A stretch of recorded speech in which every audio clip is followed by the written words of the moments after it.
আসসালামু আলাইকুম ভিউয়ার্স, অনেকেই সিমেন অ্যানালাইসিস রিপোর্ট করার পর আমার কাছে পাঠান যে স্যার আমার রিপোর্টে অ্যাজোস্পার্মিয়া আসছে, আমি বাবা হতে পারবো কিনা।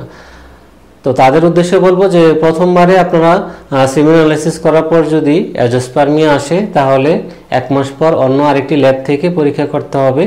যদি ওই ল্যাবেও একই রকম রিপোর্ট আসে যে অ্যাজোস্পার্মিয়া, তাহলে বুঝতে হবে যে আপনার অ্যাজোস্পার্মিয়া কনফার্ম।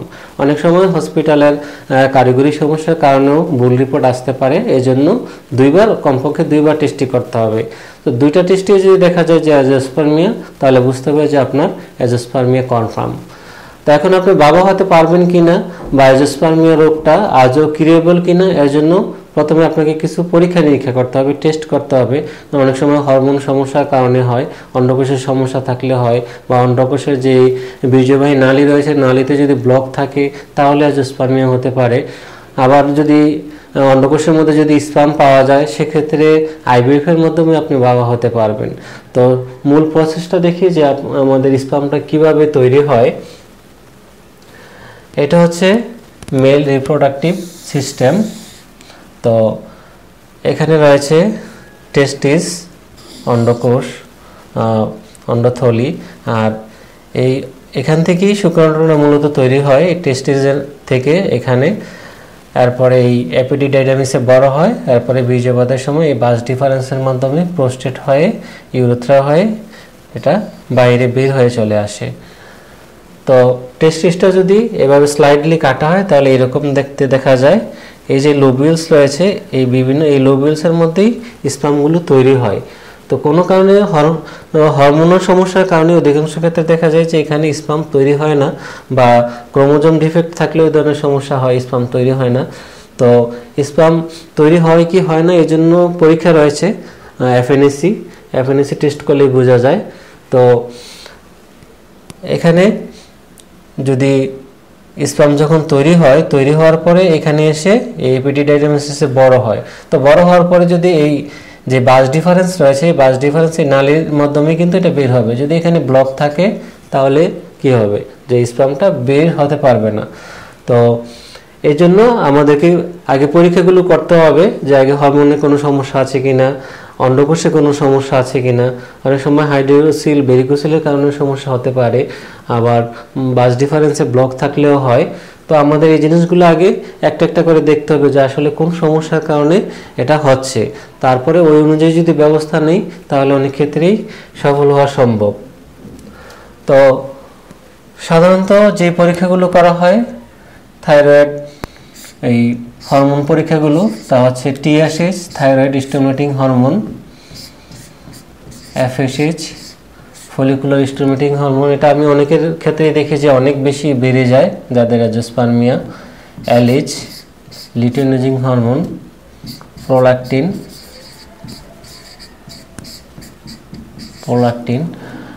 তারপর অন্ডকোষে কোনো ধরনের সমস্যা আছে কিনা এটা দেখার জন্য Yuji of scrotum,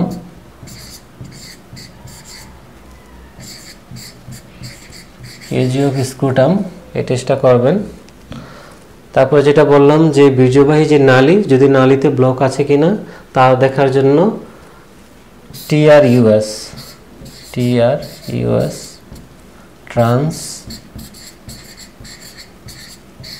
rectal ultrasonogram.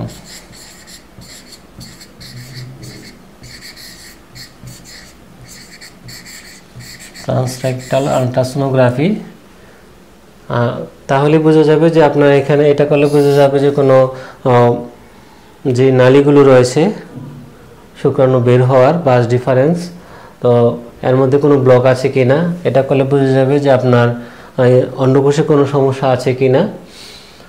তারপরে এই হরমোনগুলো পরীক্ষা করলে বোঝা যায় যদি হরমোন অনেক বেশি থাকে বা অনেক কম থাকে, আর বা কারো ক্রোমোজোমের সমস্যা থাকে, ক্রোমোজোমের সমস্যা থাকলেও শুক্রাণু থাকে না। এই জন্য এটা একটু দামি পরীক্ষা।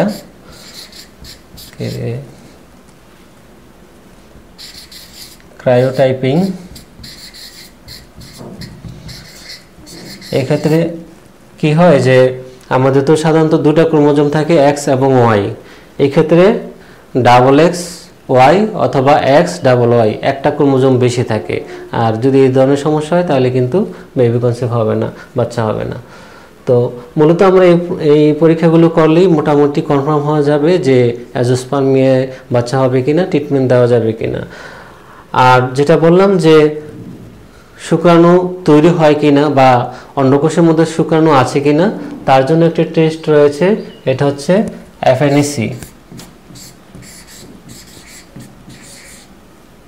এটা করতে হবে IVF সেন্টার থেকে, কারণ যদি আপনার স্পাম পাওয়া যায় অন্ডকোষের মাধ্যমে তাহলে এটা ওরা ফ্রিজ আপ করে রেখে দেবে, আপনার যে কোনো সময় এই স্পাম নিয়ে IVF করতে পারবেন।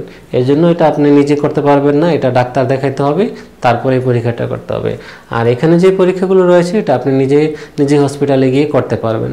তো আশা করি বিষয়টা বুঝতে পারছেন। যদি আপনাদের সমস্যাটা আগে প্রথমেই আইডেন্টিফাই করতে হবে যে কী কারণে আপনার অ্যাজোস্পার্মিয়া, ওই কারণ অনুযায়ী যদি ব্যবস্থা নেওয়া যায় তাহলে অনেক ক্ষেত্রেই সম্ভব। আবার কারো ক্ষেত্রে দেখা যায় যে স্পাম একেবারেই ছোট, মানে টেস্টিকুলার অ্যাট্রোফি, তাদের ক্ষেত্রে কখনোই বাবা হওয়া সম্ভব না, তারা কখনোই বাবা হতে পারবেন না। এক্ষেত্রে আপনারা আর ট্রিটমেন্ট করে কোনো লাভ নেই। সেক্ষেত্রে আপনারা একটা যদি চান তাহলে বাচ্চা দত্তক নিতে পারেন, কিন্তু ট্রিটমেন্ট করে কোনো টাকা নষ্ট করার দরকার নেই। কারণ স্পাম তৈরি হয় আপনার অন্ডকোষের মধ্যে, আর অন্ডকোষগুলো যদি খুব ছোট হয় বা কারো ক্ষেত্রে অন্ডকোষই থাকে না, দুইটা অন্ডকোষই উপরে থাকে, কখনোই নিচে নামে না, তো তাদের ক্ষেত্রে কিন্তু কোনো ট্রিটমেন্টের প্রয়োজন নেই। তো আশা করি আপনারা বিষয়টা বুঝতে পারছেন। তো কেউ যদি রিপোর্ট দেখাতে চান তাহলে আমাদের হোয়াটসঅ্যাপ নাম্বারে পাঠিয়ে দিন। চিকিৎসা এবং পরামর্শের জন্য আমাদের সাথে যোগাযোগ করতে পারেন। আর ভিডিওটা যদি ভালো লাগে তাহলে অবশ্যই একটা লাইক দিবেন, কমেন্ট করবেন, বন্ধুদের সাথে শেয়ার করবেন, সাবস্ক্রাইব করে আমাদের সঙ্গে থাকবেন। দেখা হবে পরবর্তী ভিডিওতে। ততক্ষণ পর্যন্ত আল্লাহ আপনাদের ভালো রাখুক, সুস্থ রাখুক, এই কামনায় আল্লাহ হাফেজ।